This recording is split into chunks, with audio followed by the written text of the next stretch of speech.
Assalamualaikum warahmatullahi wabarakatuh. Alhamdulillahillazi arsala rasulahu bil huda wa dinil haq liyuzhirahu 'alad dini kullih wa kaffa billahi shahida. Asyhadu an la ilaha illallah wahdahu la syarikalah wa asyhadu anna Muhammadan abduhu wa rasuluh la nabiyya ba'dah. Allahumma salli ala sayyidina Muhammad wa ala alihi wa sahbihi al-mujahidina liiqamatid din wa sallama tasliman katsira. Hadirin yang dimuliakan Allah, para ustaz, ustazah, para jamaah, para santri, santriyah, hadirin yang dimuliakan Allah. Kembali kita melanjutkan ngaji kita, tadabbur kita, satu ayat, satu hari. Hari ini masih dalam surah Ali Imran, ayat 127. Ayat ini berbunyi, Allah menolong kamu dalam perang Badar dan memberi bantuan adalah untuk membinasakan segolongan orang kafir atau untuk menjadikan mereka hina sehingga mereka kembali tanpa memperoleh apapun. Shadaqallahul azim. Hadirin yang berbahagia, ayat ini menceritakan, mengisahkan, konteksnya adalah perang Badar sebagai lanjutan dari ayat sebelumnya, di mana Allah katakan bahwa dalam perang Badar ini adalah merupakan perang yang terbesar di dalam sejarah umat Islam, yaitu terjadi pada masa 2 atau tahun kedua Hijriah di bulan suci Ramadan lagi, yaitu pada 17 Ramadan. Kemudian juga kejadiannya pada hari Jumat yang berlangsung luar biasa, mulai dari siang sampai malam. Itulah terjadi peperangan Badar ini. Dan kalau dilihat dari sejarah ini, peperangan ini sangat tidak berimbang antara kaum kafir Quraisy yang datang dari Mekah kemudian menyerang umat Islam yang berada di Madinah. Maka terjadilah peperangan itu di lereng, yaitu bukitnya Badar atau lereng Badar. Maka dikenallah, dikatakan istilahnya perang Badar. Peperangan ini tidak imbang bahwa masyarakat kafir Quraisy ini berjumlah 1.000 orang yang datang ke tanah Madinah atau datang ke tanah suci Madinah. Sementara umat Islam sendiri hanya sekitar 300-an orang. Dalam sejarah tercatat ada sekitar 313 orang. Ada juga mengatakan 319 orang. Tapi atas pertolongan Allah, inilah Allah tunjukkan dalam surah Ali Imran ayat 127 ini, di mana Allah katakan Allah menolong kamu dalam perang Badar dan memberi bantuan. Nah, inilah dikatakan bahwa Allah dengan kekuasaannya, dengan kekuatannya memberikan pertolongan pada umat Islam. Kalau dilihat dari jumlah tidak memadai, tidak mencukupi, hanya 313 orang dengan perlengkapan senjata perang seadanya. Demikian juga tidak pula terlatih seperti tentara-tentaranya kafir Quraisy, yang di dalamnya juga ada seorang yang terkenal, yaitu Abu Jahal, Abu Sufyan, dan para dedengkot-dedengkotnya. Mereka seorang-orang yang terlatih, punya senjata canggih, pedang-pedang yang bagus, yang baik pilihan. Tetapi berkat pertolongan Allah, Allah tunjukkan di sini bahwa siapapun tidak bisa melawan kekuasaan Allah. Maka itu ketika sebelum perang terjadi, Rasulullah dengan Abu Bakar berada di tendanya, berdoa kepada Allah, meminta perlindungan, meminta pertolongan. Dan setelah berdoa, sholat, dia keluar.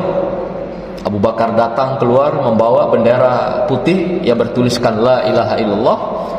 Dan Rasulullah dengan hadisnya mengungkapkan, wahai umat muslimin, hari ini kita akan berperang melawan kafir Quraisy. Oleh karena itu, majulah ke medan perang, menyongsong surgamu, kata Rasulullah, menyongsong surgamu yang luasnya yaitu seluas bumi dan langit. Ini kata Rasulullah, memberikan komando perang menggobarkan semangat peperangan dengan takbir Allahu Akbar.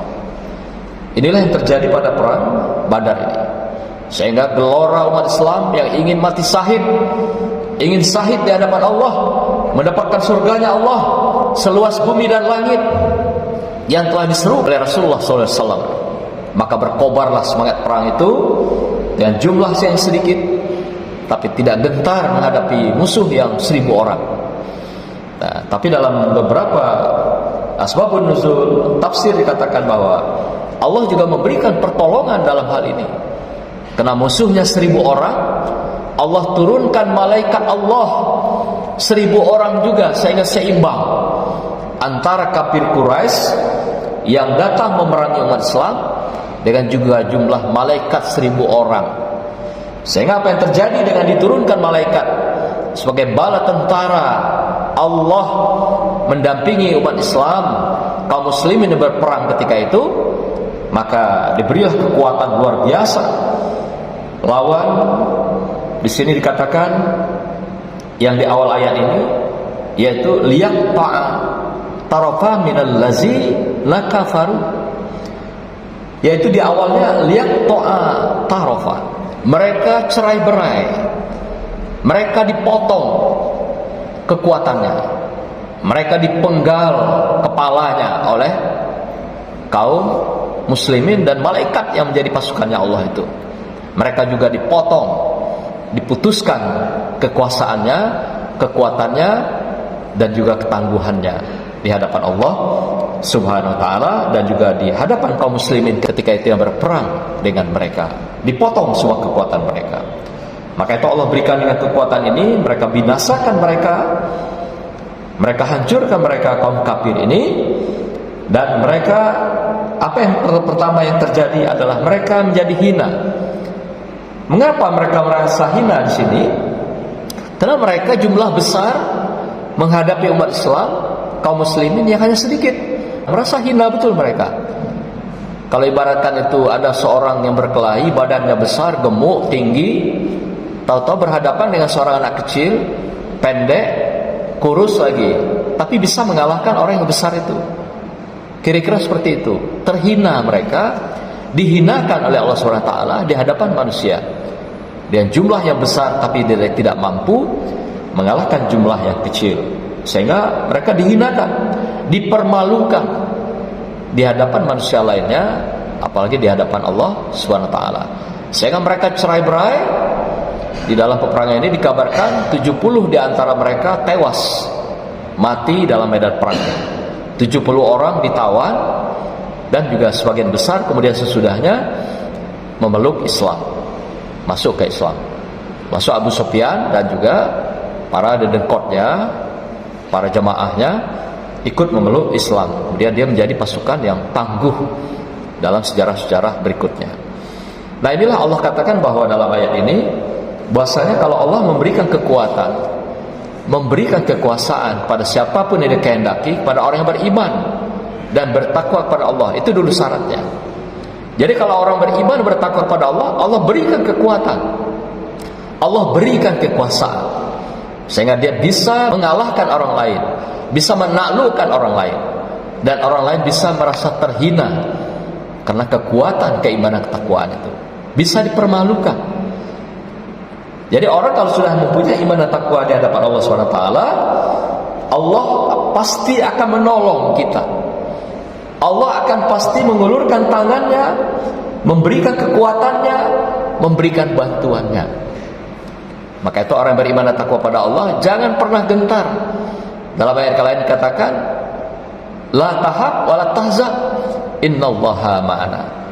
Jangan gentar, jangan cemas, jangan takut, karena Allah bersama kita. Oleh karena itu, saudaraku sekalian, jamaah yang berbahagia, siapapun kita, tatkala kita beriman pada Allah, bertakwa pada Allah, kita tidak akan pernah gentar, kita tidak akan pernah cemas dan takut, tidak akan pernah resah dan gelisah, karena ada yang mendampingi kita, ada yang menolong kita, ada yang beri kekuatan pada kita, dan pasti menjamin kehidupan kita lahir dan batin, dunia dan akhirat, Allah Subhanahu wa ta'ala. Dan ini telah dicontohkan, dikisahkan disampaikan Allah kepada Rasulullah dan juga pada kita semua. Buktinya perang Badar, ketika orang-orang mukmin yang beriman bertakwa kepada Allah, walaupun jumlah sedikit, Allah berikan perlindungan, pertolongan, dan juga Allah berikan kekuatan, Allah berikan bantuan, sehingga umat muslim yang beriman dan tetap bertakwa pada Allah ini tidak tergoyahkan oleh lawan, oleh musuh, malah dimenangkan oleh Allah SWT dan diberikan kekuatan yang tiada tara di hadapan manusia, makhluk lainnya di muka bumi. Itulah sekedar sampaian kita pada hari ini, ngaji kita, bahwasanya ayat 127 ini mengingatkan kita bahwasanya jangan pernah berhenti beriman pada Allah, agar kita mendapatkan pertolongan, kekuatan sepanjang hayat kehidupan kita, baik di dunia maupun di akhirat, insyaallah. Barakallah. Wassalamualaikum warahmatullahi wabarakatuh.